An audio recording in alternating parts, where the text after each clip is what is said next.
Now, see, I feel we should do something about this. He's sort of twitching, you know, a few lacerations, kind of bleeding. Maybe there's somebody over here who can help. Oh, hey, treasure. Never mind. Anyway, this is Ardwick. Welcome back to Paper Mario. I am pleased to have you here once again for another episode. Another Star Piece to add to our collection. So, having just completed the Shiver region, we're going to see if we can continue to find things and ultimately get our way over to Starborn Valley. I remember there being something important around here, but I don't entirely remember where it is. I just know it's around here somewhere. Hopefully it's not back there, because that'd be cruel. Huh. So when you hammer the tree trunk, the upper layers rocket off into deep space. Exponentially, mind you, that's even stranger. I wonder what sort of devil's magic works on in this location. This is a line of snowmen, but something seems amiss. Wouldn't you agree, viewers? Perhaps this means we need to return here at a later point. Anyway, we continue to find even more beautiful locations. I really like this place, actually. It actually served as an inspiration for one of my webcomics. Anyway, we'll get back to that in a moment. We've got a few new enemies to deal with here. And seeing as how they have HPs at or above 10, I figure it might be safer to try to hit them as hard as I can and as fast as I can. So in this case, we're going to let them attack once, just to see what they can do.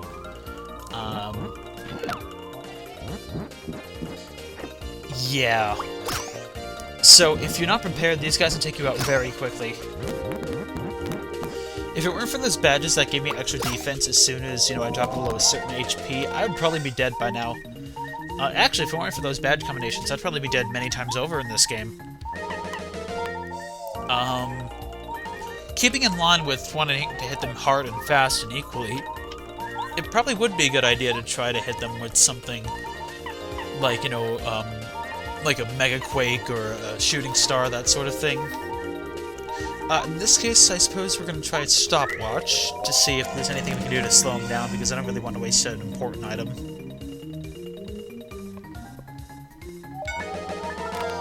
Well, I got all but one, and it just so happens that the one that I didn't get was the one with the least amount of HP. I guess I also took a moment to heal as well. The double dip once again proving itself to be rather useful. So, now, since we're no longer under threat, we may as well experiment a bit. Or at the very least, that's what I hope I do. Again, this is post-commentary, I'm not sure what I was doing at this stage. Or I could just make a quick one. That works too. Oh, that is so pretty. But as I was saying, this area sort of served as inspiration for a webcomic I'm working on right now. It's called Story of a Penguin. No, wait. No, that was the former title. It's called Voyagers. Silly me, I can't even remember my own titles. Yeah, it's a little comic I run on my website and on DeviantArt. I actually looked at the backgrounds for background designs and sets. Like, particularly with the auroras, it's really cool.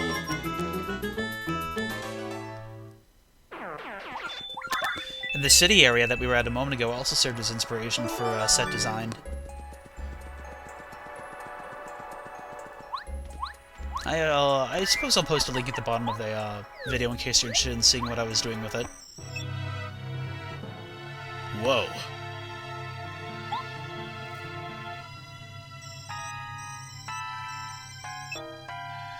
That is sort of like an evil specter of death, except chubbier. And sort of absorbing colors into itself. But we're gonna fight you because you look a little bit out of shape, let's be honest here. I suppose you don't get out that much? Anyway. He's floating, so I suppose technically we can't use the hammer. Let's try to figure out what the heck this thing is, anyway. I think we heard rumors about it earlier in Shiver City.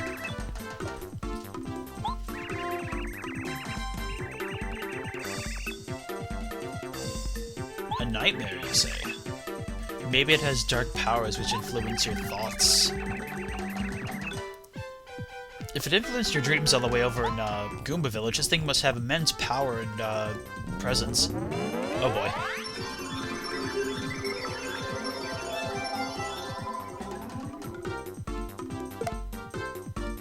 Yeah, so basically that didn't hurt that much. And I don't think that has anything to do with my badges either. I think it's actually the way this fight's supposed to go. So I suppose for a lot of power and influence, you don't really pack that much of a punch. Again, rather out of shape, I imagine you are. But hey, at least we get to see something pretty.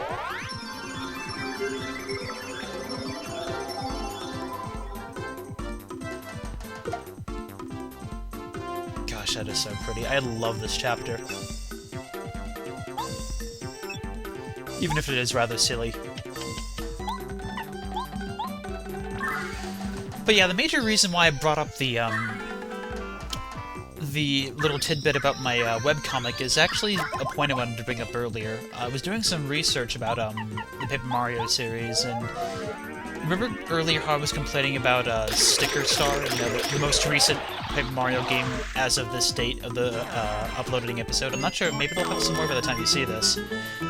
But as of right now, Sticker Star is the current newest game. And the reason why I bring up the whole webcomic thing and, you know, looking up stuff is because I noticed something that came up when I was looking it up that I thought deserved mention. Let's see. And that mainly is an interview that I saw regarding the most recent game. I believe we'll have to get back to that in a moment, though. Your name is Merlee? Sort of like a more feminine version of Merlin. Or perhaps a younger version. Younger or more feminine? I don't know. You can't be feminine. You have a mustache.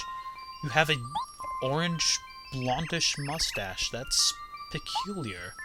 Well groomed, mind you, but peculiar nonetheless.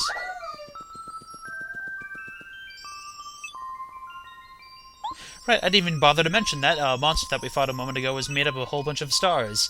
So it turns out that they were just sort of protecting this place. Just, you know, as a form of guard. They didn't really do anything, but they try to intimidate people away. And apparently it works. Anyway, I believe earlier in the game we had a letter for a certain someone here. It was like maybe 30 episodes ago. We were trying to do a chain letter thing, and finally we cut up to the man who was supposed to receive the letter, this fellow here, Frost T.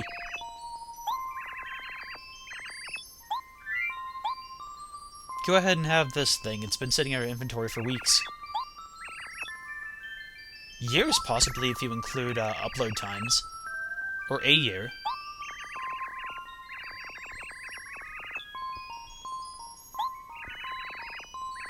But what I was getting at earlier, it looks like I have a moment to actually discuss this, is the interview that I've read was talking about Sticker Star, and it brought up an idea that said that it was abandoning the RPG structure from the previous games.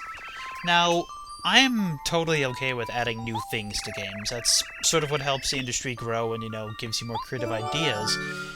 But at the same time, I came across a few tidbits that were kind of concerning.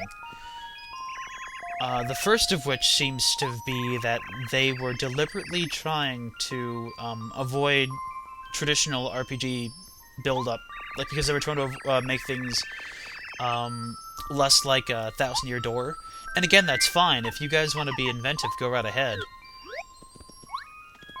But there was one comment in particular that really irked me. And again, it looks like I'll have to get back to that in a moment.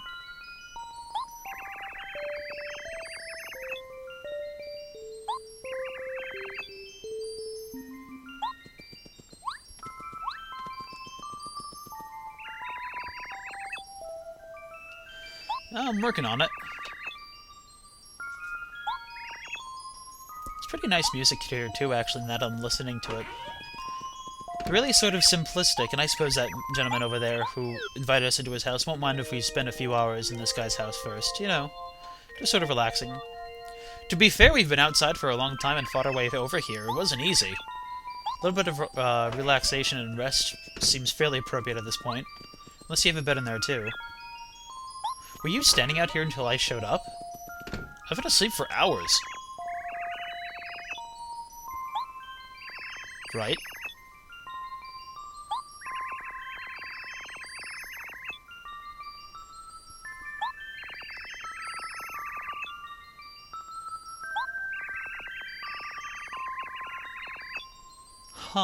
wonder if that was deliberate or a byproduct of his power.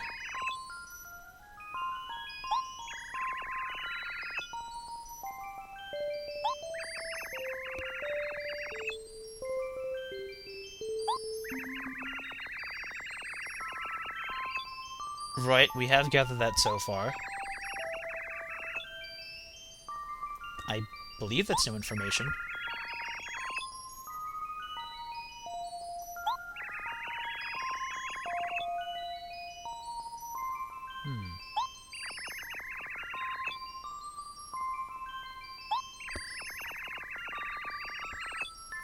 I feel like this is the sort of thing that an Adventurers Guild or low-orbiting satellites would help solve. Does this world have a space program? I don't remember. Anyway, we just got a scarf here. Now, see, you wrap it around your neck. Do you have a neck? I don't know if you do. Might sound like a strange question, but there are a lot of characters in this game who don't have necks or bodies at all.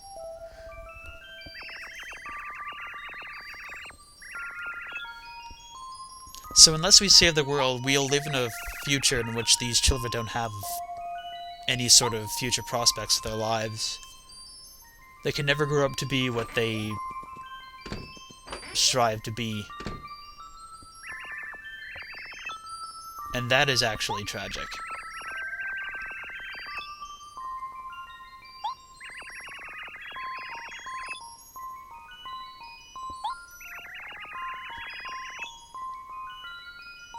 Okay, that's going to be important for later. Let's remember that.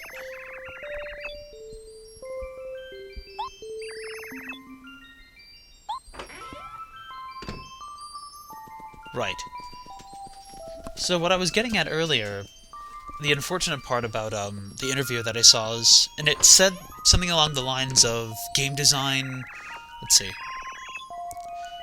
See, this right here, this is a cute sort of scenario. A little guy taking care of children, may or may not be his own actual children, possibly an adopted father, cooking food on a quiet evening, while these children are playing along, and they seem happy. But they live in fear because they might never be able to reach their potential, because somewhat of an evil man is messing around in the skies and twisting the world and its inhabitants to his own will. See, that's an interesting idea for a story. But then, in the interview that I read, it mentioned something unfortunate, and it claimed that there was a poll asking about the stories of the previous Paper Mario games. I believe in this case it was Super Paper Mario. I forget who was polled, too. It was in Japan. And the poll wound up saying that only 1% of the people were actually interested in the story at all.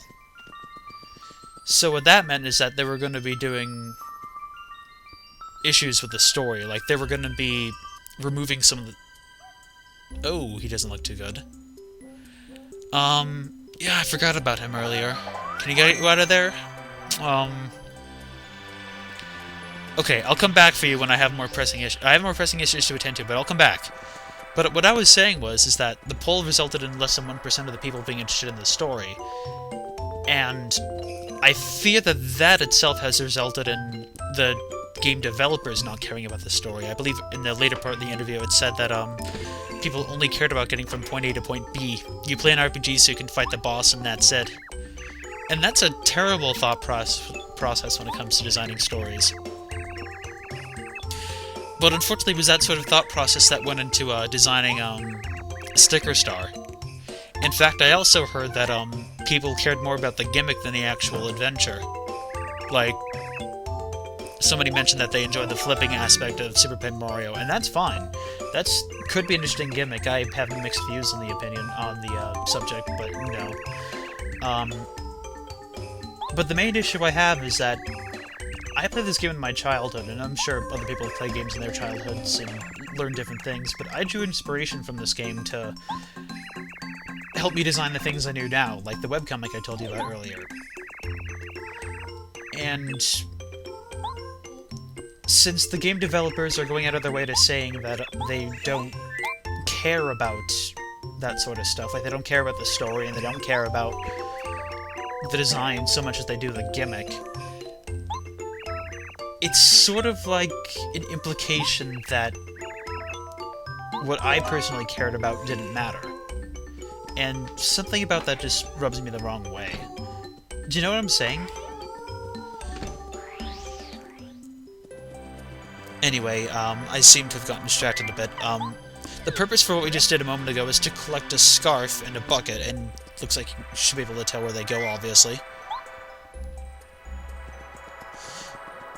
It's just the idea that I don't like the idea that people assume that this part of the game doesn't matter, like the actual craftsmanship of the game versus gameplay. And gameplay is important, especially in a Mario game in general. It just seems like a really counterintuitive and sort of depressing way the gaming industry might be going in. Especially for Nintendo, who I held in such high regard for a very long time, and I still do. I'm just really concerned is all. But I believe that's it for now. I'm done ranting about things that are sort of depressing. In the next part, we will adventure on to greater and better things, and see other further inspiring things. So until then, this is Hardwick. Stay tuned and good night.